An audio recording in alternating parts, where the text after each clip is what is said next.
নমস্কার, কেমন আছেন সবাই? আমার আরেকটি নতুন ব্লগে আপনাদের সকলকে অনেক অনেক স্বাগত জানাই। আশা করছি আপনারা খুব ভালো আছেন, সুস্থ আছেন। আমরাও ভালো আছি।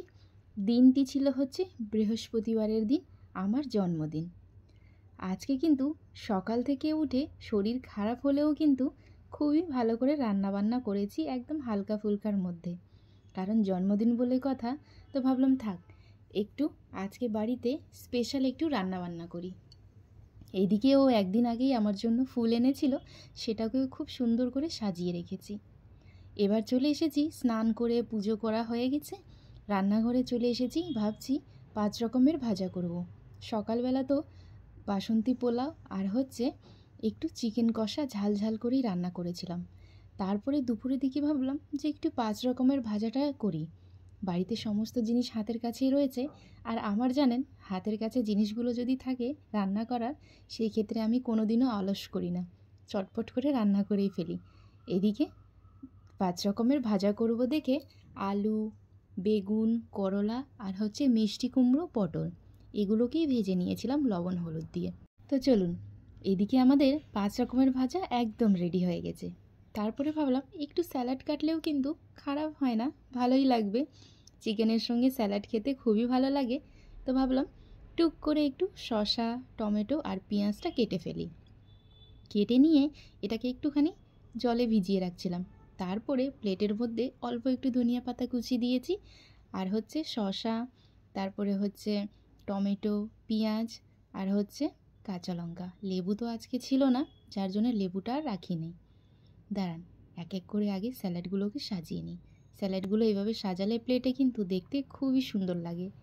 টমেটোটাকে সাজানো হয়ে গেছে, এবার হচ্ছে পেঁয়াজটাকেও ঠিক এইভাবে গোল গোল করে কেটে নিয়েছি। জানেন, পেঁয়াজটা আরও আমি ভাবছিলাম একটু পাতলা পাতলা করে কাটবো, কিন্তু কোনো মতোই কাটা যাচ্ছিল না। তো এইভাবে একটু মোটা মোটা করেই কেটেছি। আর আজকে হচ্ছে শসা, টমেটো, পেঁয়াজ সবকটাই একরকমভাবে গোল গোল করেই কেটেছি, যাতে প্লেটে রাখলে দেখতে একটু সুন্দর লাগবে। দাঁড়ান, পেঁয়াজের মধ্যে কী যেন পড়ে গেছে, এটা কালো কালো, যার জন্য ভাবছি এটাকে ফেলেই দিব। ওটাকে মাঝখান থেকে ফেলে বাদ দিয়ে এবার প্লেটে রেখে দিয়েছি। হয়ে গেছে আমাদের স্যালাডের প্লেট একদমই রেডি। ও না না, একটু কাঁচা লঙ্কাও রাখতে হবে। কাঁচা লঙ্কাটাও ধুয়ে রেখে দিয়েছি, দুটো রেখেছি। তবে আমি তো কাঁচা লঙ্কা খাবো না, ও যদি খায় তাহলে খাবে, না হলে আবার তুলে রাখবো। প্লেটের মধ্যে রেখেছি যাতে দেখতে সুন্দর লাগে।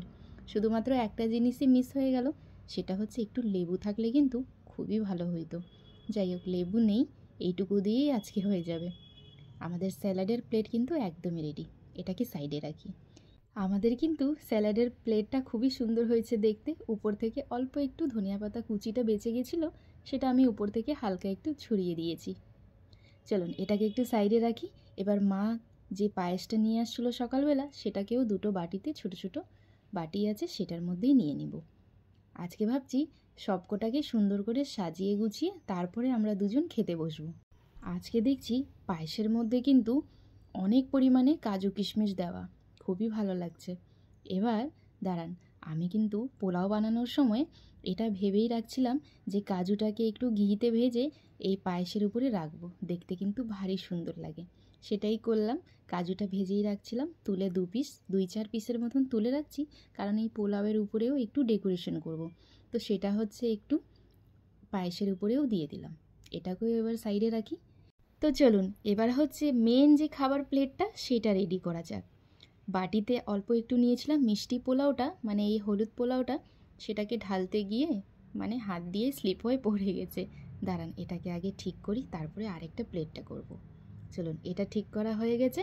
এবার আরেকটা প্লেটেও আমি মিষ্টি পোলাওটা ঢেলে নিয়েছি।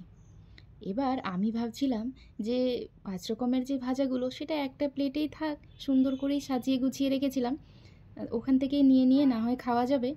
ও বলছে যে না, এই প্লেটের মধ্যেই একটু একটু করে সাজিয়ে দাও, দেখতে ভালো লাগবে। তো ও যেরকম বলছে ওরমই করলাম। 5 রকমের ভাজা হচ্ছে করলা, পটল, মিষ্টি কুমড়ো আর হচ্ছে পটল আর হচ্ছে বেগুন ভাজা, এগুলোকে ভালো করে সাজিয়ে নিয়েছি। পোলাওটা দেখতে কেমন একটু খালি খালি মনে হচ্ছে। দাঁড়ান, একটা কাজুকে পোলাওয়ের উপরে রেখে দিই। ওই যে ঘি দিয়ে ভেজে রাখছিলাম না যে কাজুগুলো, সেখান থেকেই 4-5টা তুলে রেখেছি। ভাবছিলাম পায়েসের উপরেও দিয়ে দিব এক একটা করে, আর এই যে দেখুন পোলাওয়ের উপরেও দিয়ে দিয়েছি। ভারী সুন্দর লাগছে দেখতে, তাই না? তো চলুন, এইদিকে আমাদের কিন্তু লাঞ্চের প্লেট একদমই রেডি। পোলাও, তার সঙ্গে হচ্ছে 5 রকমের ভাজা, এটা হচ্ছে আলু দিয়ে ঝাল ঝাল চিকেন কষা, তারপরে হচ্ছে স্যালাড, দুটো বাটিতে হচ্ছে মায়ের বানানো পায়েস, তারপরে হচ্ছে রাত্রেবেলা আমরা কেক কাট করছিলাম, সেই কেকটাকেও নিয়েছি। দেখি যদি খেতে না পারি তাহলে আবারও তুলে রাখা হবে। ও মা, এদিকে রুমে এসে দেখি ও কিন্তু এদিকে 5 রকমের মিষ্টি, চিপস, ক্রিম রোল এগুলো এনেছে। দেখে তো খুবই ভালো লাগলো, আর প্লেটের মধ্যে সাজিয়ে রেখেছিল। এইদিকে প্লেটে হচ্ছে দুটো কিটক্যাট আর হচ্ছে হলদিরামের আলু ভুজিয়া। এটা সকালবেলা মা বললাম না পায়েস নিয়ে আসছিল, দুটো চকলেট আর হচ্ছে ভুজিয়ার প্যাকেট। আর এদিকে হচ্ছে ওর দেওয়া লেস, কুরকুরে, মিষ্টি দই আর হচ্ছে ক্রিম রোল। এইদিকে দেখি ও আবার প্লেটের মধ্যে কুরকুরে, লেস, তারপরে হচ্ছে ক্রিম রোল আর একটা বাটি যেটা ছিল ওটা হচ্ছে মিষ্টি দই। মিষ্টি দই কিন্তু খুবই ভালো লাগে, আমাকে আবার হাতে তুলে দিচ্ছে। আর এদিকে হচ্ছে ফোনে ও অফিসের একটা কাজের জন্য কথা বলছিল, তো যার জন্য একটু ফোনে ব্যস্ত ছিল। চলুন এবার লাঞ্চটা করে নিই, তারপরে আপনাদের সঙ্গে দেখা হবে। লাঞ্চটা খেয়ে ওঠার সঙ্গে সঙ্গেই বসলাম, তখনই দেখি দরজায় একটা বেল বাজছে। ভাবছি এই সময় কে আসবে এই ভোর দুপুরবেলা। তারপরে গিয়ে দেখি দাদা এসেছে। এবার হচ্ছে হাতে করে ছোট্ট এই একটা কেকও নিয়ে এসেছিল। তো আমি ওকে বললাম যে আগে বসো, লাঞ্চটা আগে করে নাও, কারণ ও হচ্ছে ডিউটি থেকেই আসছিল বাড়িতে। তো ওকে আগে খেতে দিয়েছি।